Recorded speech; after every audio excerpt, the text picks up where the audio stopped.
Bismillahirrahmanirrahim. Assalamualaikum warahmatullahi wabarakatuh. Bismillahirrahmanirrahim. Alhamdulillahirabbil alamin. Wa bihi nasta'in ala umuri dunya waddin. Wassalatu wassalamu ala sayyidil anbiya'i wal mursalin sayyidina wa maulana wa habibina wa syafi'ina Rasulillah Muhammad ibn Abdullah wa ala alihi wa sahbihi ajma'in. Allahumma 'allimna ma yanfa'una wanfa'na bima 'allamtana warzuqna 'ilman wa 'amalan wa ikhlasan tuqarribuna ilaika amin amin ya rabbal alamin. Rabbi syrah li sadri wa yassir li amri wahlul 'uqdatam min lisani yafqahu qawli. Allahumma rzuqna fahman nabiyyin wa hifdzal mursalin wa ilhamal malaikatil muqarrabin birahmatika ya arhamar rahimin. Amma ba'd, mari kita buka kesempatan belajar kita kali ini dan baca surat Al-Fatihah ala kulli niyatin shalihah wa ila hadratin Mustafa Siddiq Muhammad sallallahu alaihi wasallam. Al-Fatihah. Alhamdulillah.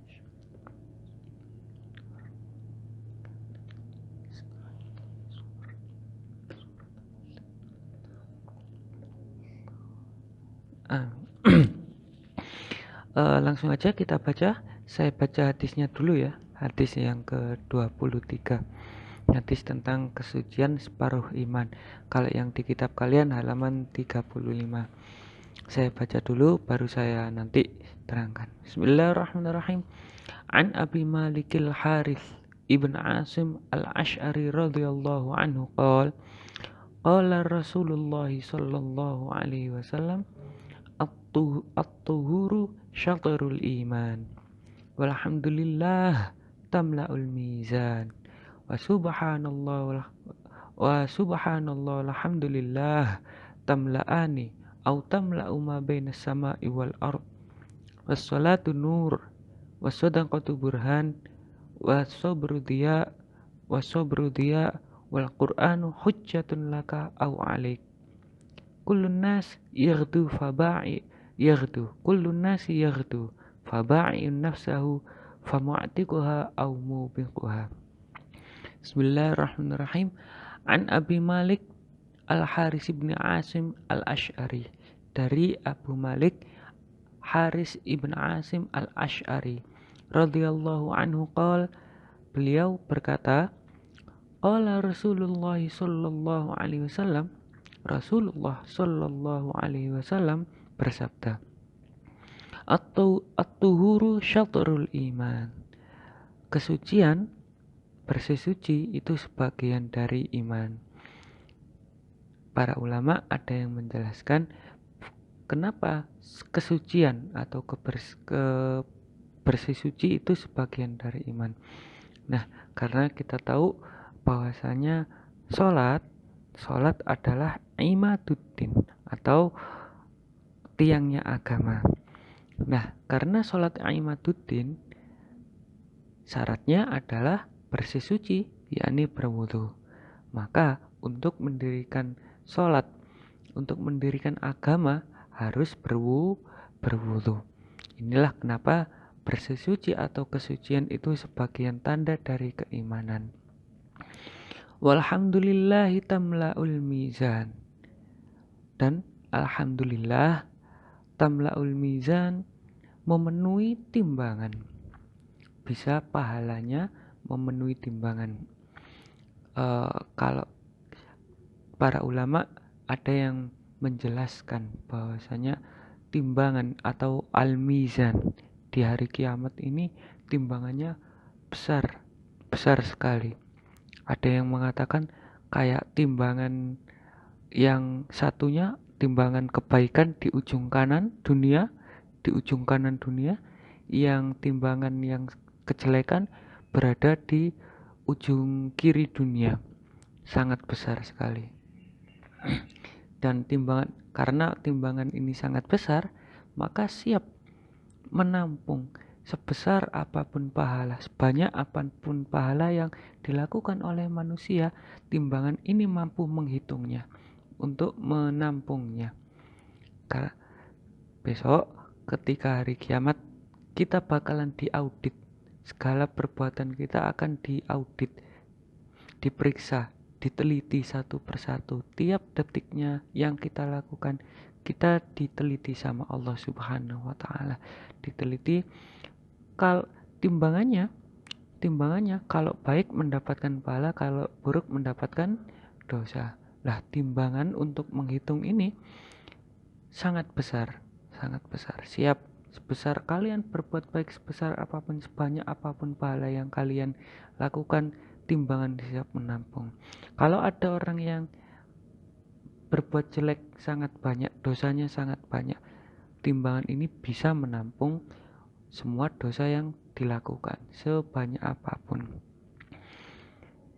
Wa subhanallah alhamdulillah tamla'u au tamla'ani au tamla'u ma bainas sama wal wal ardi. Subhanallah alhamdulillah, membaca subhanallah alhamdulillah itu pahalanya bisa memenuhi antara langit dan bumi. Saking banyaknya pahalanya, dari bumi sampai ke atas langit, lebih dari besar dari gunung, full antara langit dan bumi ini dipenuhi oleh pahala orang yang membaca subhanallah alhamdulillah. Nah, makanya perlu sekali kita untuk beriman. Seperti halnya kalau kita kan suka ketika beli gula, ketika beli apel, buah-buahan dan lain sebagainya. Kita senang kalau semisal timbangan yang digunakan ini full. Oh, kita berarti mendapatkan sebuah apel, kita mendapatkan apel yang banyak, satu timbangan full. Bagaimana kalau yang kita dapatkan adalah apel atau buah yang dari bumi sampai ke langit banyaknya, saking banyaknya kita mendapatkan seperti itu. Atau mungkin uang. Nah, uang yang paling gampang mungkin uang. Kita lihat, kita senang kalau punya uang semisal 100 ribuan yang memenuhi kamar. Satu kamar ini full dengan uang 100 ribuan. Tentu kita senang. Apalagi kalau uangnya ini penuh dari bumi sampai full, sampai memenuhi langit seperti gunung, bahkan lebih banyak dari gunung uang yang menimbun itu. Nah, kalau kita suka memiliki, kalau kita senang memiliki uang sebanyak itu yang kita gunakan untuk kehidupan dunia, apalagi nanti kehidupan di akhirat. Ketika di akhirat kita mempunyai bekal yang banyak untuk menghadap Allah Subhanahu wa Ta'ala, kita akan diaudit, akan diperiksa oleh Allah segala amal ibadahnya. Maka dari itu kita tentu harusnya juga senang ketika mendapatkan pahala sebanyak itu. Hanya dengan sedikit aja kita mengucapkan subhanallah walhamdulillah, pahalanya sudah sebanyak itu. Betapa Allah Subhanahu wa Ta'ala rahmatnya sangat banyak. Wassolatu nur, dan sholat adalah cahaya. Nah, ini kita setiap manusia ketika dalam kegelapan tentu kita nggak suka. Contohnya ketika lampu mati aja, kita langsung waduh lampu mati, langsung kebingungan cari cahaya dan lain sebagainya. Itu masih di dalam kehidupan dunia. Ketika gelap kita sudah bingung, apalagi nanti ketika di akhirat atau di alam kubur, kita pasti gelap, mendapatkan kegelapan. Nah, yang menjadi penerang kita nanti ketika di alam barzah, ketika yang menjadi penerang kita nanti di akhirat, yang paling bisa menerangi adalah sholat. Sebelum sampai di akhirat, ketika kehidupan dunia, mungkin hati kita kadang merasa rupek, galau, hati kita gelap, tertutupi oleh kesumpekan, kebingungan dunia. Nah, maka sholat ini juga bisa menjadi cahaya bagi hati kita yang awalnya bingung, galau, sumpek, rupek hatinya. Dengan sholat insya Allah menerangi hati kita. Wasodaqatu burhan, sedek dan sodako adalah bukti dari keimanan. Ada ulama yang mengatakan menafsirkan ini sodako adalah bukti keimanan. Karena ya salah bukti keimanan adalah karena iman, percaya bahwasanya rezeki itu sudah diatur sama Allah Subhanahu wa taala. Wasobru dia, dan sabar adalah pelita atau cahaya penerang. Ketika kita dalam kesusahan, ketika kita dalam kesulitan, insya Allah kita akan mendapatkan cahaya atau penerang. Dengan sabar nanti kita akan menemukan solusi dari problem yang kita temui dengan sabar. Wal Qur'anu hujjatun laka au alik. Wal Qur'an, dan Al-Qur'an, hujjatun, bukti yang menguatkanmu atau bukti yang membuatmu lengah.